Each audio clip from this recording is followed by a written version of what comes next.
Nós vamos falar sobre o profeta Jeremias, dando continuidade à série de mensagens Geração Sem Valor.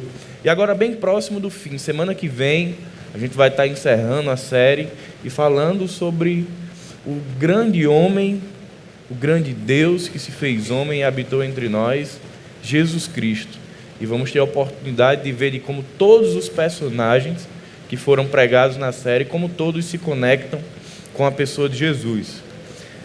Enquanto nós estamos aqui, boa parte da igreja, cerca de 200 pessoas, estão aqui bem perto no batismo. Então, como nós não tínhamos infraestrutura para receber toda a igreja, o batismo ele foi direcionado para as células que tem alguém batizando. Então, boa parte da igreja está ali celebrando o batismo com alguns irmãos nessa manhã.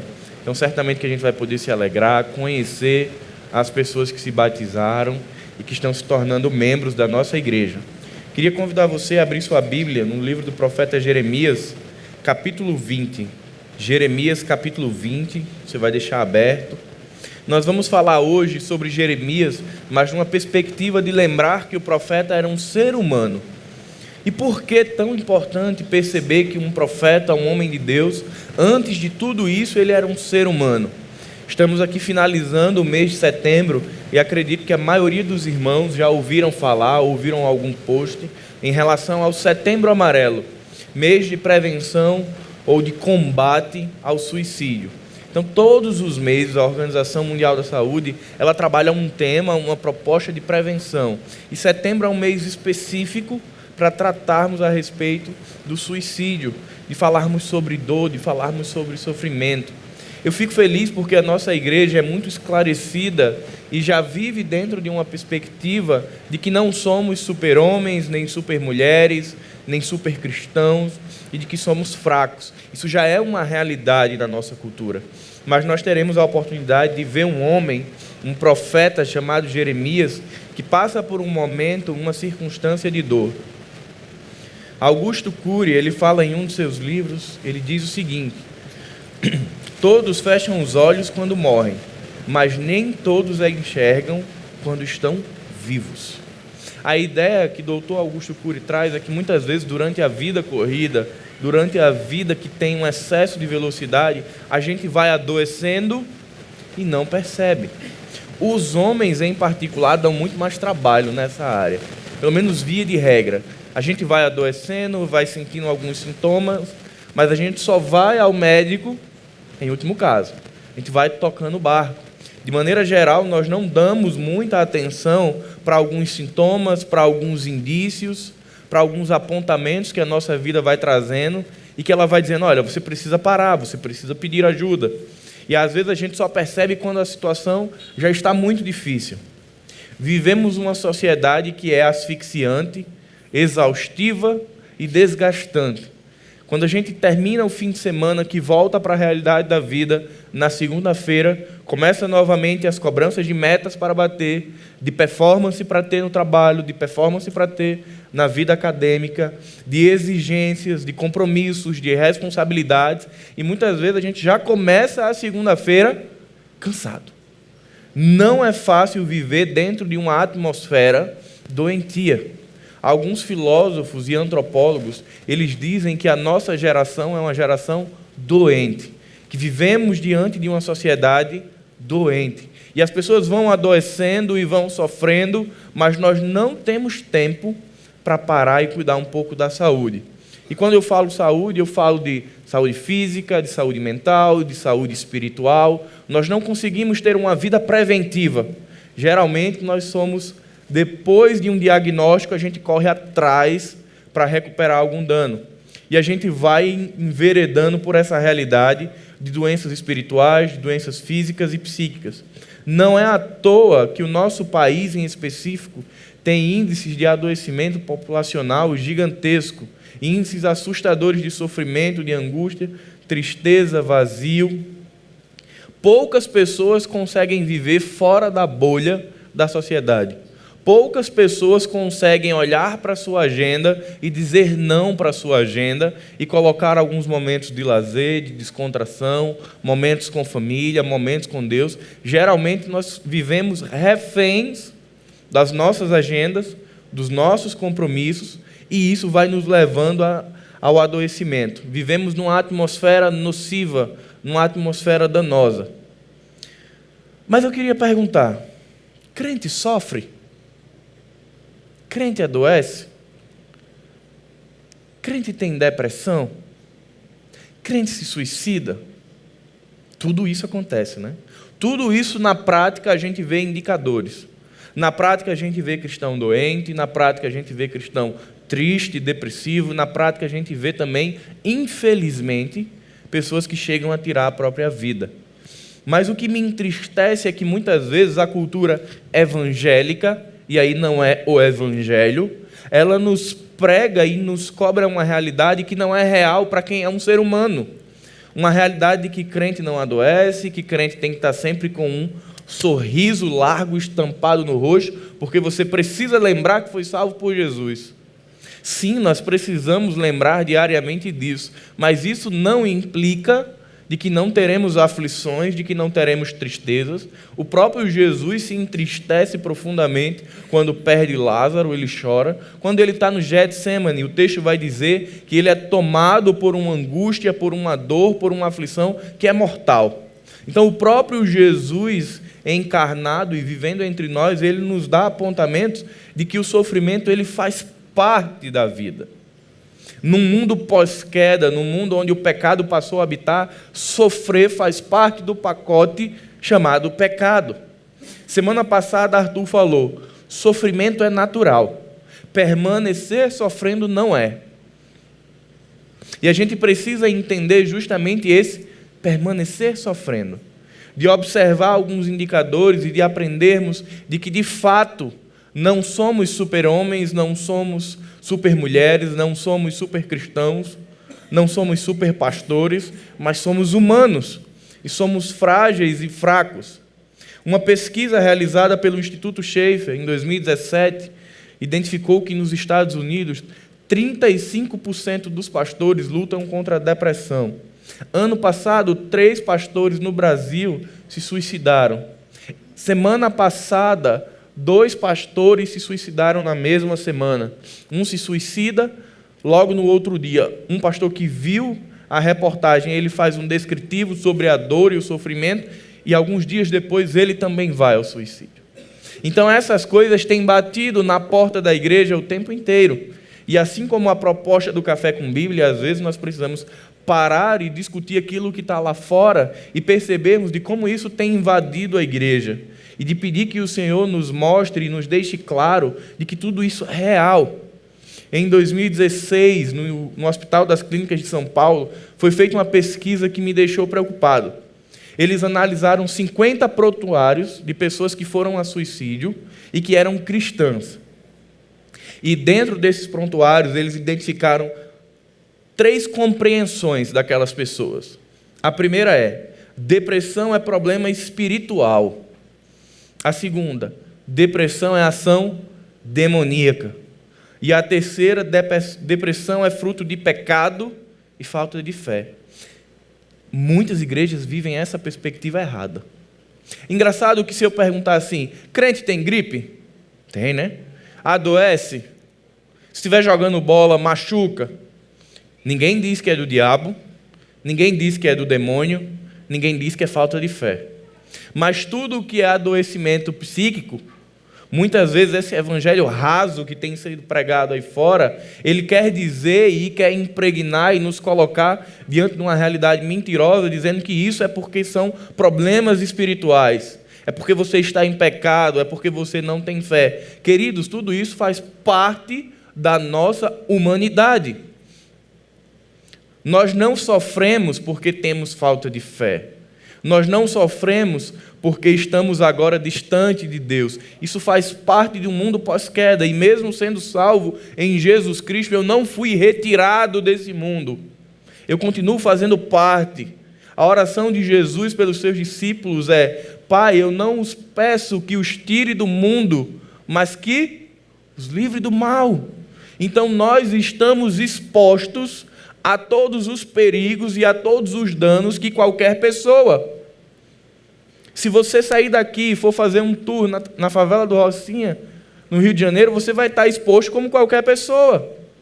Há 3 anos atrás, um grupo de cristãos africanos fizeram um teste porque entenderam a Bíblia errado e permitiram que cobras picassem eles, porque eles leram na Bíblia que dizia que o veneno da serpente não mata. E sabe o que aconteceu com aquele grupo? Morreu, todos. Porque se criou, o diabo propôs e muitas pessoas aderiram à ideia de que ser cristão é viver dentro de uma cápsula, é viver dentro de uma bolha. Então o crente não sofre.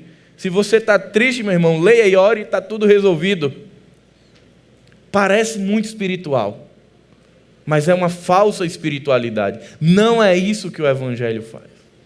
O Evangelho fala de uma eternidade com Cristo, mas do ponto A ao ponto B, que é o céu, que é a eternidade, existe um caminho, e esse caminho não é fácil. É um caminho que muitas vezes machuca, corta, fere, e nós precisamos aprender que sim, nós podemos viver no poder de Jesus, mas Ele deixou ferramentas que nós podemos buscar.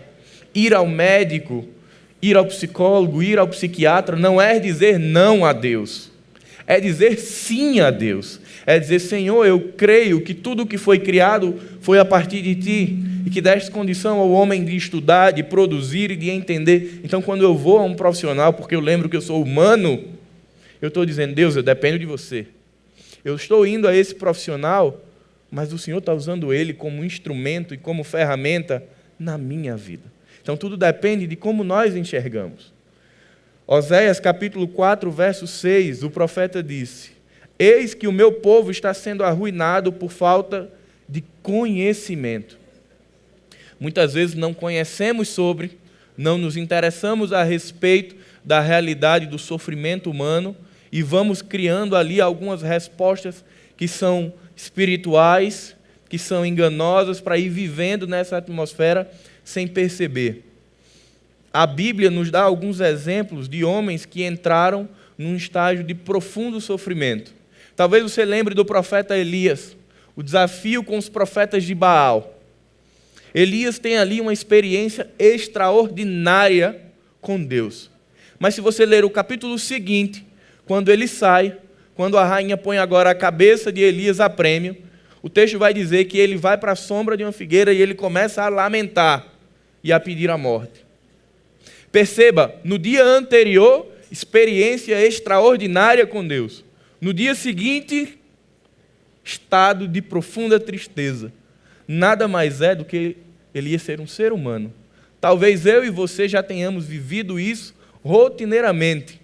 Um dia extraordinário, mas no outro a gente está muito mal. E depois a gente está muito bem e depois está muito mal.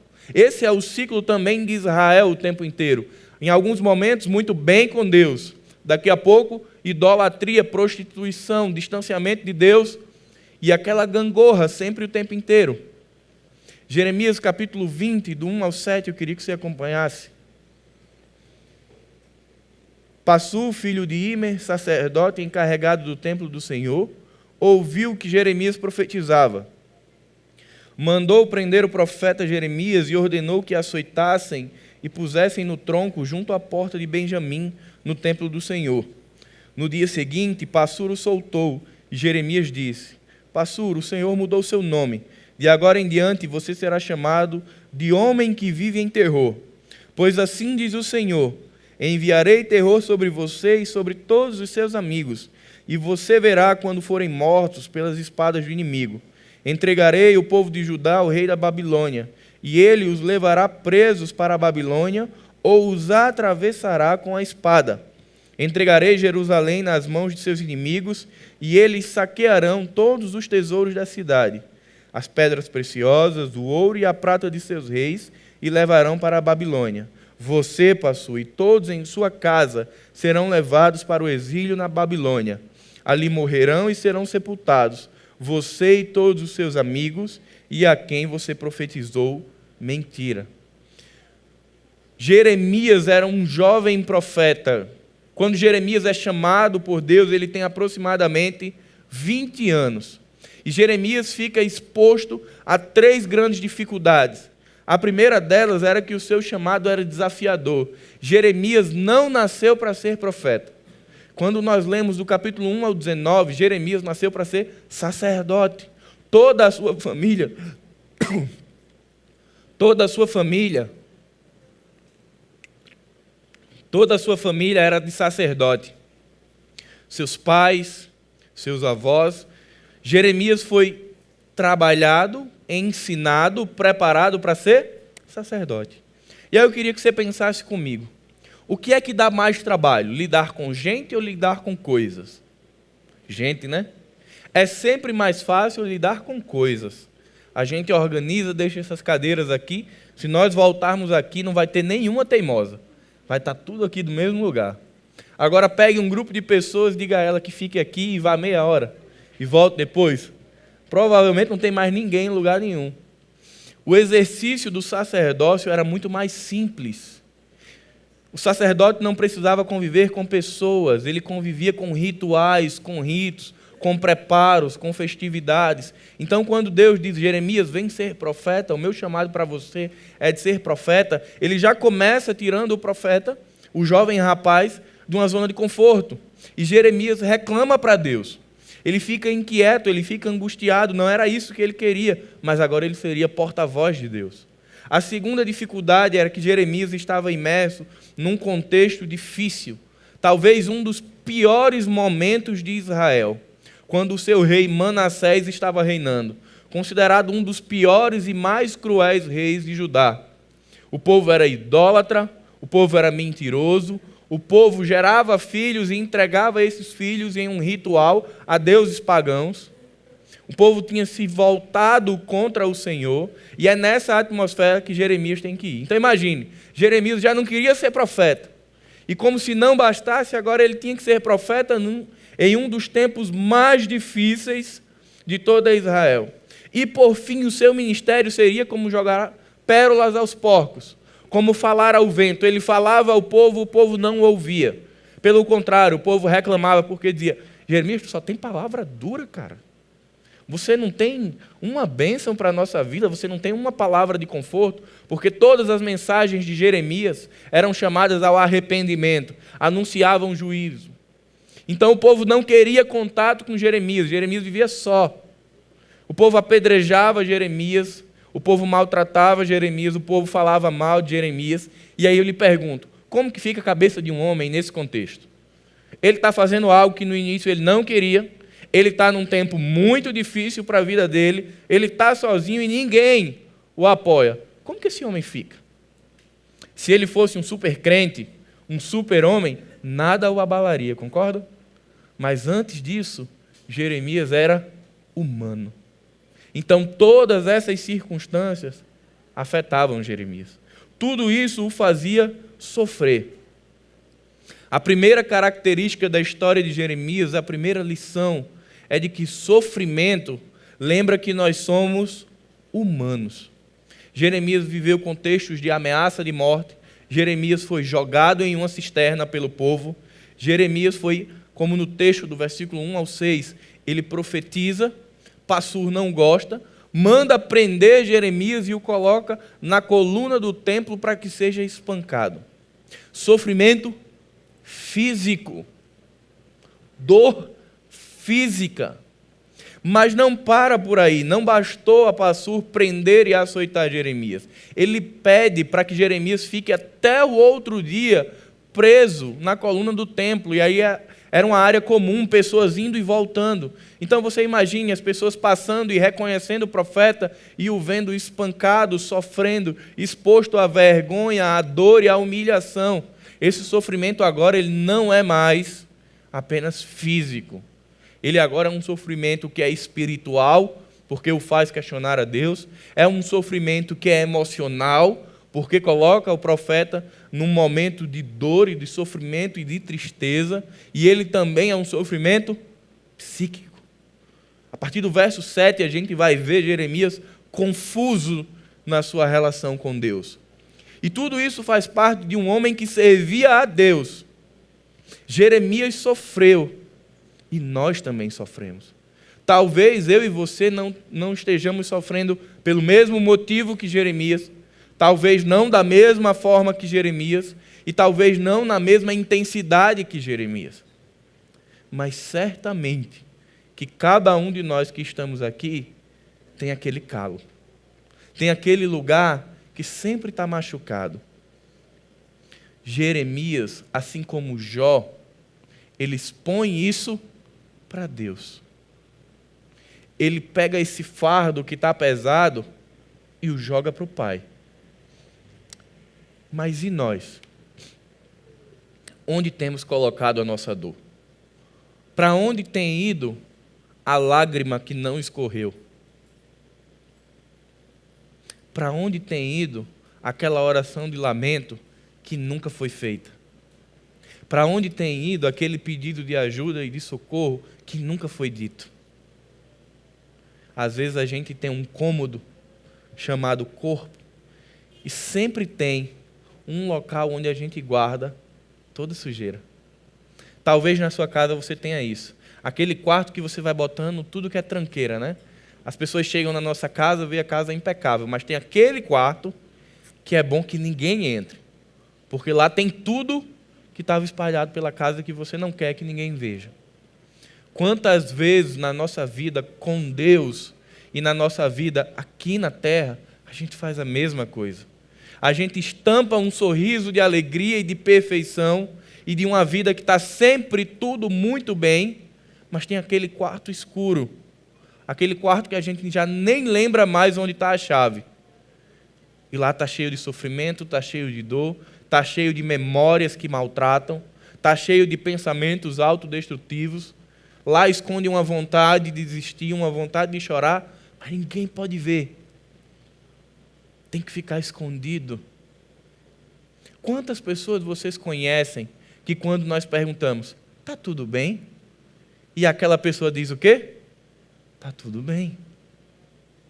E é incrível como sempre está todo mundo bem. E às vezes a gente diz, não, crente sofre, sim, crente sofre. Isso é o discurso verbal da igreja.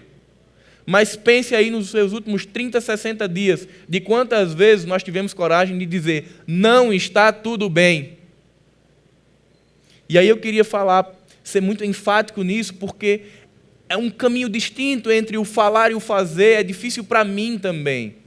Eu sei que eu não sou super-homem, mas a minha resposta automática e tendenciosa é sempre dizer, está tudo bem.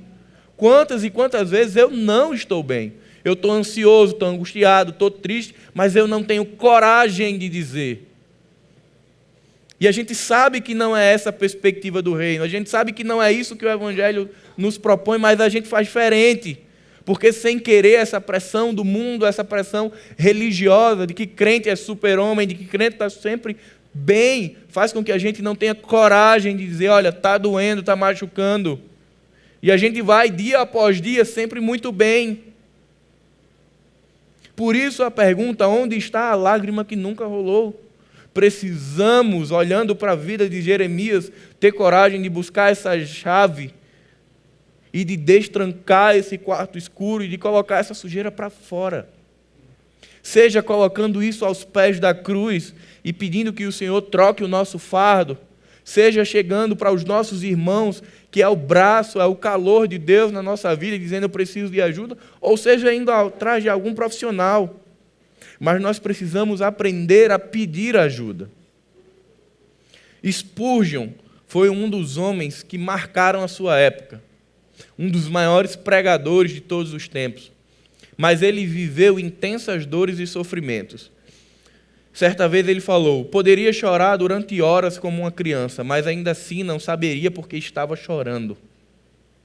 Você já se pegou numa situação parecida com a de Spurgeon? Está machucando, está doendo, está maltratando, está ferido, mas a gente não consegue identificar muito bem de onde que a dor vem. A gente só sabe dizer, está doendo, mas eu não sei se foi alguém, eu não sei se foi algumas circunstâncias, eu não sei se foi algo que eu fiz comigo mesmo, eu não sei explicar, simplesmente dói. No livro O Inferno de Dante, ele descreve que na porta do inferno está escrito a seguinte expressão, abandonai toda a esperança, vós que aqui entrais. Essa é uma característica que ele descreve em um livro.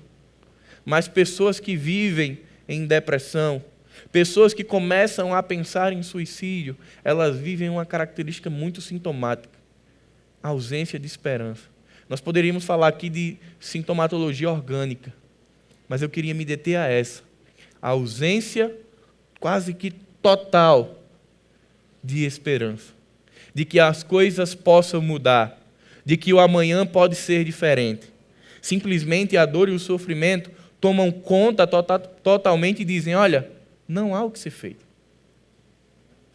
E aí começa a reclusão social, começa a não querer se alimentar e começa toda outra sintomatologia que a gente conhece.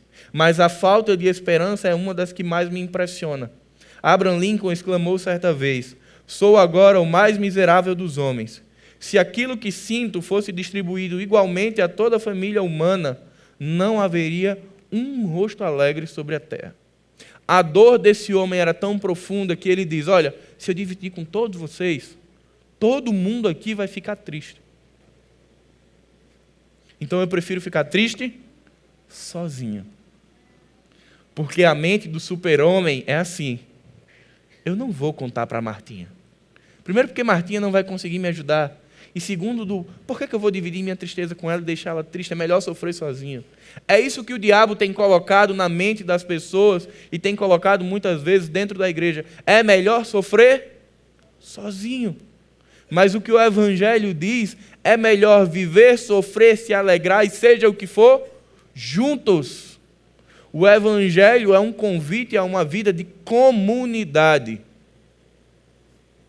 Isso quer dizer chorar juntos, sofrer juntos, se alegrar juntos, celebrar juntos, todo o pacote da nossa humanidade. Relacionamento entre igreja, relacionamento entre irmãos não é relação de conveniência. Eu só estou com você porque agora é momento de sorrir. É entender que também é um convite ao choro coletivo. É entender que é um convite à oração de lamento coletiva. Porque não tem como sair dessa bolha que o mundo tem gerado de adoecimento, se eu não entender que eu preciso de ajuda. E muitas vezes a falsa espiritualidade, ela diz, não, vai lá e ora. Eu não estou aqui querendo dizer ou menosprezar o poder da oração, não. Eu estou querendo dizer que isso é feito com pessoas. Às vezes você vai orar, você vai chorar, você vai se quebrantar na presença de Deus, mas Ele vai usar pessoas para cuidar de mim e de você. Jesus, antes de ir orar no Getsemane, ele convida quem para ir com ele? Os discípulos. Ele precisava? Jesus precisava que os discípulos fossem com ele? Ele era Deus. Mas Jesus entendia o Evangelho como comunitário, então, vamos orar comigo. Quem não quis orar foram os discípulos que preferiram dormir. Depois Jesus diz, olha, fica aí e vigia, porque aqueles homens não tinham força. Todos os tempos, Jesus chama as pessoas para viver e sofrer com Ele. Tanto é que o convite do Evangelho é aquele que quiser me seguir, negue-se a si mesmo, tome a sua cruz e siga-me. Essa é a proposta do Evangelho. Mas precisamos entender que tudo isso é dentro de uma atmosfera coletiva. O próprio Cristo afirmou, minha alma está triste até a morte. Cristo pecou? Não. Mas Cristo foi tomado por profunda tristeza. Talvez, querido, a sua dor e o seu sofrimento, talvez não, isso é certeza. Não é porque você é o pior dos pecadores. Não é porque essa semana você esqueceu de fazer o devocional. É porque você é humano e vive numa atmosfera de um mundo pós-queda. E isso só vai acabar quando o reino de Jesus for estabelecido plenamente. Quando a oração de Jesus, que seja na terra como no céu, for uma unidade só, onde o céu desça e a Nova Jerusalém se estabeleça. Ali não haverá mais dor, nem sofrimento, nem ranger de dente, nem tristeza. Mas até lá, infelizmente, o nosso caminho haverá momentos de sofrimento e dor. E nós precisamos aprender que o Evangelho é uma pessoa de muleta carregando outra pessoa de muleta para uma maratona. É entender que todos os dias alguém vai ser sustento na minha vida. Você já ouviu aquele texto que diz, suportai-vos uns aos outros? Como bons nordestinos, a gente entende suportar como o quê? Aturar. Não é isso? Ah, a Bíblia diz que se eu não amo Martinha, então eu tenho que suportar a Martinha. Vou aturar. A Bíblia me deu um escape, queridos, aquele texto é ainda mais intenso. A ideia de suporte bíblico é de sustento, é de ser pilar na vida de alguém. Então eu não vou aturar, Martinha. Que é isso que o nordestino entende. Eu vou suportar, eu vou ser amparo, suporte, coluna de Deus na vida de Martinha. Então viver em igreja é entender que na hora do sofrimento eu preciso de alguém para ser o quê? Sustento, suporte, amparo. Essa é a perspectiva do Evangelho. Suportai-vos uns aos outros, porque o caminho não vai ser fácil. Vai ter momentos que você vai estar muito forte e vai estar sustentando alguém, mas talvez no outro dia você esteja muito fraco, sendo sustentado por alguém. E é isso que a história de Jeremias, do verso 1 ao 6, nos traz como realidade. O segundo ensinamento está do verso 7 ao 13.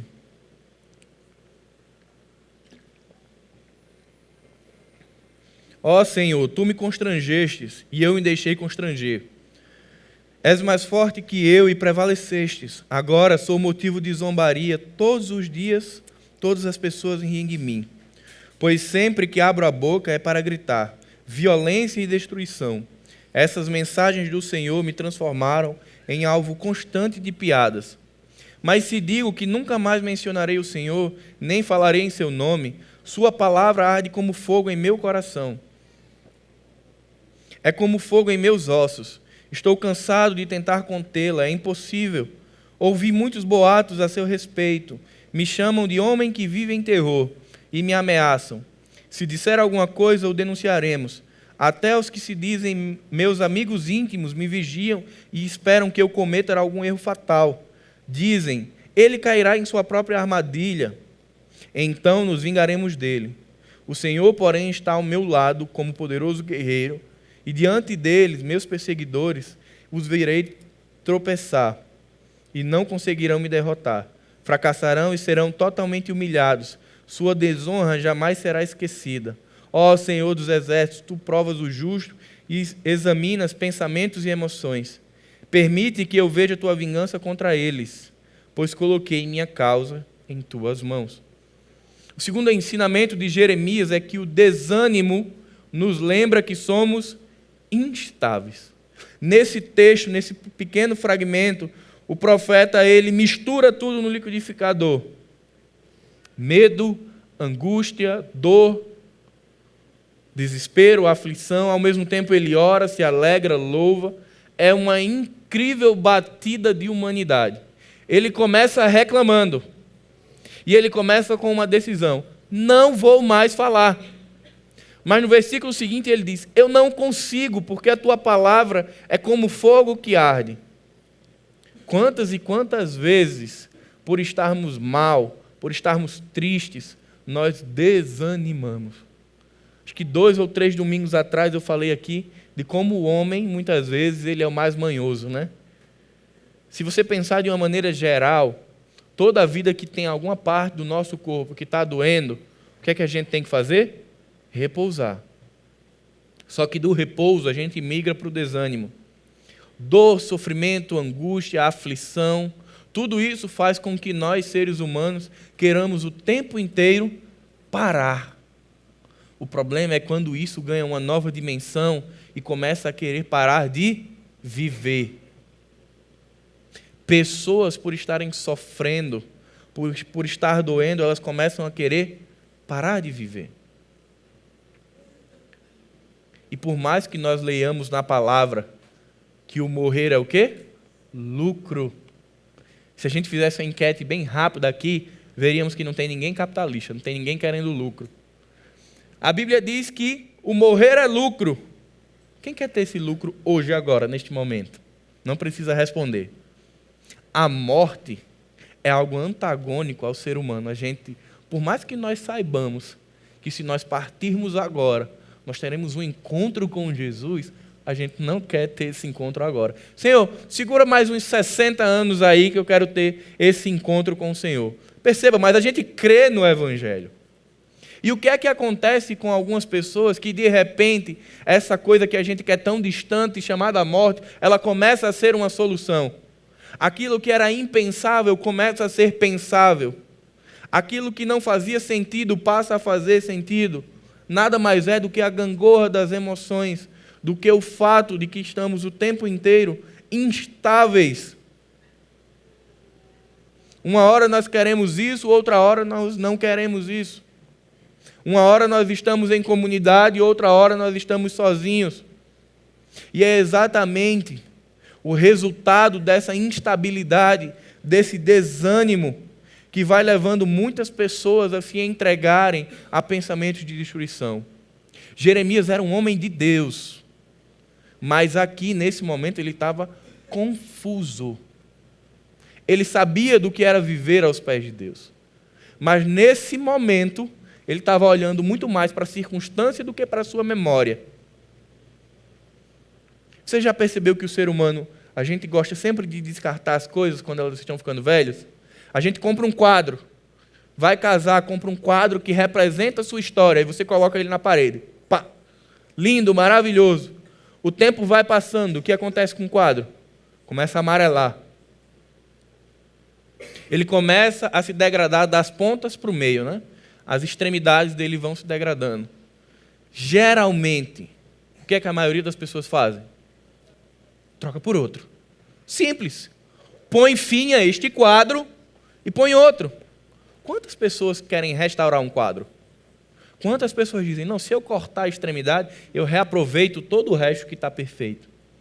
Gente, a nossa vida, muitas vezes fazemos da mesma forma. Temos uma longa trajetória, belíssima, mas a dor, o sofrimento, tem um impacto tão profundo que faz com que a gente tenha uma amnésia.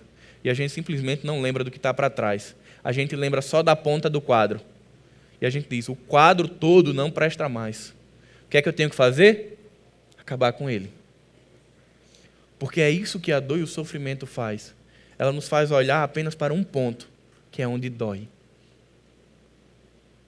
É isso que o desânimo faz. Nos leva para um quadro de apatia. E isso não significa falta de fé. Isso significa que muitas vezes a dor ela machuca tanto que se eu não tiver alguém do meu lado para dizer, olha o todo, olha o todo, olha o resto que Deus tem feito na tua vida, se eu não tiver alguém para me apontar o caminho, eu vou olhar só para a parte que está estragada e eu vou querer substituir, eu vou querer aniquilar, eu vou querer dizer, pronto, não dá mais. Por isso que viver em comunidade é o antídoto do sofrimento. Porque quando eu estiver olhando só para a dor, alguém ali vai querer que eu dê um sorriso. Alguém ali vai trazer à minha memória aquilo que eu não estou acessando no momento. E vai dizer, mas olha a tua história. Olha o que você já viveu com Deus. Entende que por trás disso, do hoje e do agora que te faz sofrer, existe um Deus que é o Deus da história. Por isso, viver em comunidade é a resposta ao sofrimento. Jeremias, no momento de dor, decidiu não falar mais. E nós? Quais decisões temos tomado frente ao desânimo, frente à desesperança, desilusão e cansaço? Você responde isso para o seu coração. Verso 14, chegando ao fim da mensagem. Verso 14 diz, e no entanto amaldiçoou o dia em que nasci. Ninguém celebre o dia em que minha mãe me deu à luz. Maldito o mensageiro que disse a meu pai, tenho boas notícias, alegre-se, seu filho nasceu. Que ele seja destruído como as cidades antigas, que o Senhor arrasou sem compaixão. Que seja aterrorizado todo o dia com gritos de guerra, pois não me matou quando nasci. Quem dera eu tivesse morrido no ventre da minha mãe, e seu corpo tivesse sido minha sepultura. Por que eu nasci? Toda a minha vida é apenas sofrimento, tristeza e vergonha. Mesmo sendo um homem de Deus, um homem de linhagem sacerdotal, Jeremias foi tomado por desespero.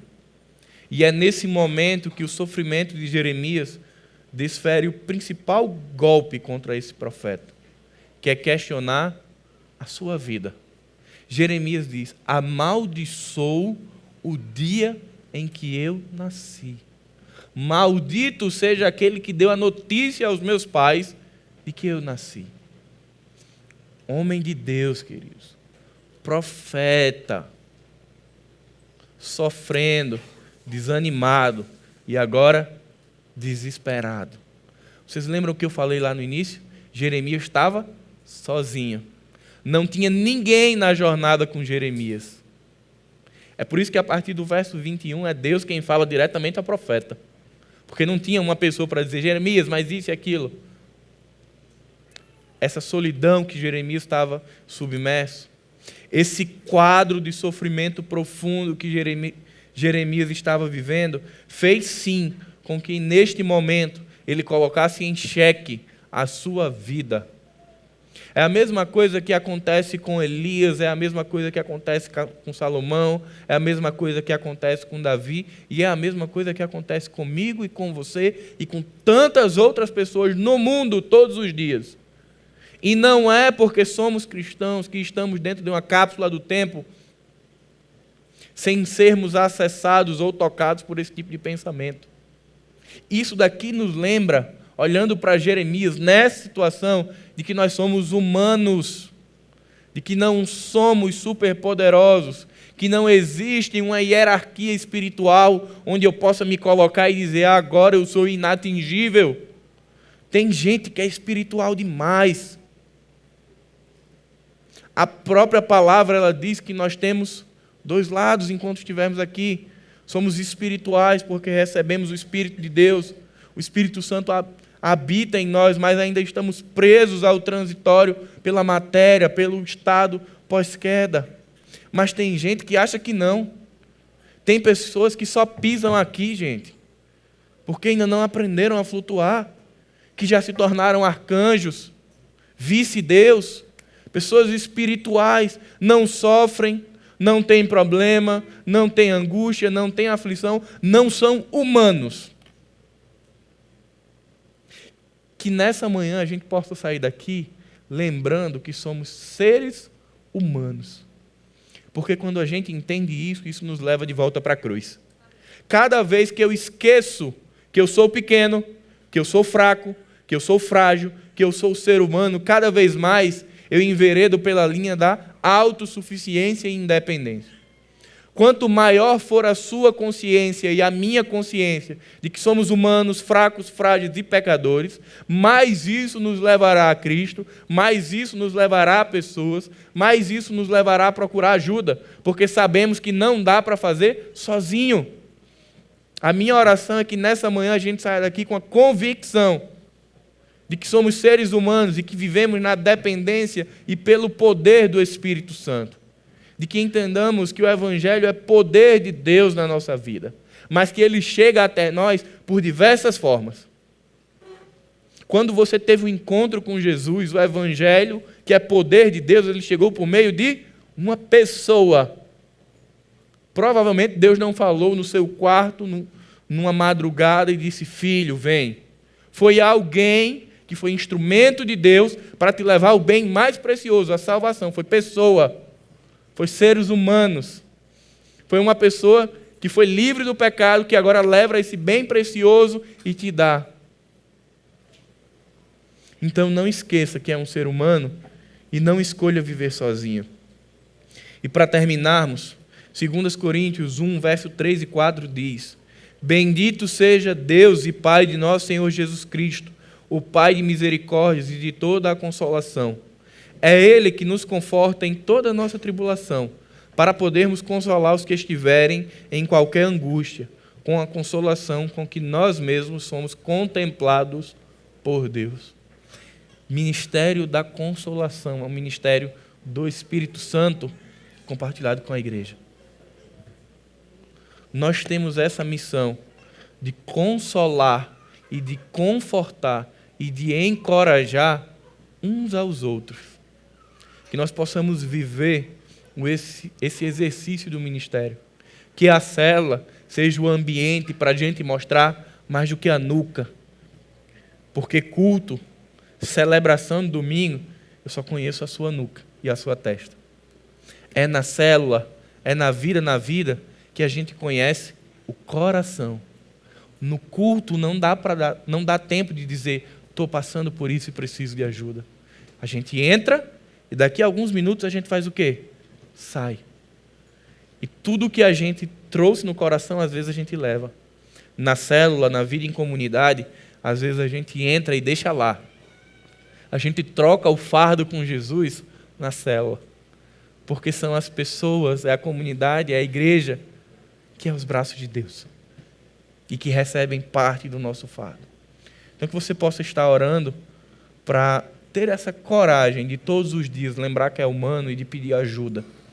De não permitir que a morte e que a autodestruição seja uma possibilidade com significado. Porque nós temos outras possibilidades. Jesus, a igreja, profissionais, são ferramentas que Deus deu para cuidar do seu povo. Pai, muito obrigado, Senhor. Muito obrigado pelo teu cuidado, pelo teu carinho, Senhor. Muito obrigado, Senhor, por nos ter dado a igreja. Queremos te agradecer pela tua palavra, Pai, que nos ensina, que nos orienta, que nos exorta, que nos instrui, que alicerça todos os dias a nossa vida, Pai. Pai, nos faz lembrar todos os dias de nossa existência terrena, que nós somos humanos, que nós somos fracos, que nós somos frágeis, que não somos, Pai, autossuficientes e independentes, mas pelo contrário, dependemos de Ti, Pai. Nos faz enxergar a Tua presença, Pai, através de pessoas. Que o Teu Espírito, Senhor, que habita em nós, nos encoraje a pedir ajuda, a de forma prática dizer, não estou conseguindo carregar sozinho. Nos ajuda, Pai, de caminharmos até a cruz e trocarmos o fardo. E de entendermos que a nossa vida, tanto agora quanto amanhã na eternidade, é o bem mais precioso que o Senhor nos deu. E que nenhuma condenação há para os que estão em Cristo Jesus. Que possamos, assim como Paulo, exclamar que nem altura, nem profundidade, nem nudez, nem qualquer criatura, Pai, podem nos separar do Teu amor. Que possamos viver nesta convicção. Mas sabemos, Pai, que dia após dia nos encontraremos com noites escuras da alma. Que dia após dia a aflição, a dor e o sofrimento tocarão em nós e nos farão sofrer. Mas nesse momento, Pai, nos faz lembrar de que existe um Deus que é o Senhor da história. E que existe um Deus que por meio do seu Filho nos disse, estarei convosco todos os dias, para que não nos sintamos só. É isso que nós te agradecemos, em nome do Senhor Jesus. Amém.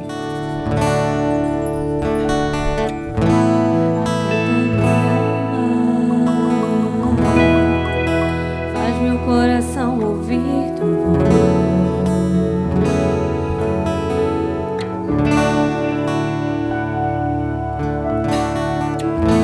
Me chama pra perto. Só assim eu não me sinto só.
vai ficar Vai ser difícil, eu sei. Vai ser difícil, eu sei. Largar tudo por você. Mas eu sei que quando eu pensar em desistir, você estará ao meu lado, me segurando, me assegurando de que tudo vai ficar bem. Tudo vai ficar bem. A tua mão me levantará. E se eu chorar, toda lágrima você enxugará. E se eu cair, a tua mão me levantará. E se eu chorar, toda lágrima você enxugará. Então vem, aquieta minha alma, faz meu coração ouvir tua voz.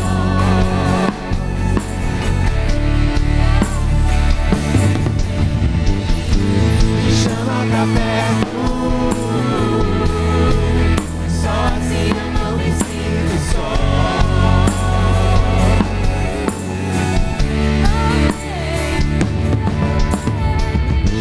Aquieta minha alma, faz meu coração ouvir tua voz.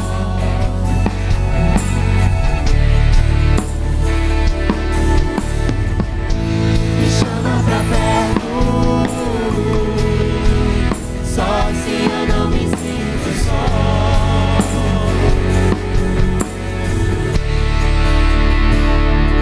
Porque na verdade eu descobri que tudo que eu preciso está em ti. Mas meu coração é teimoso demais pra admitir. Sei que depender é como viver perigosamente, mas eu preciso acreditar e confiar no que você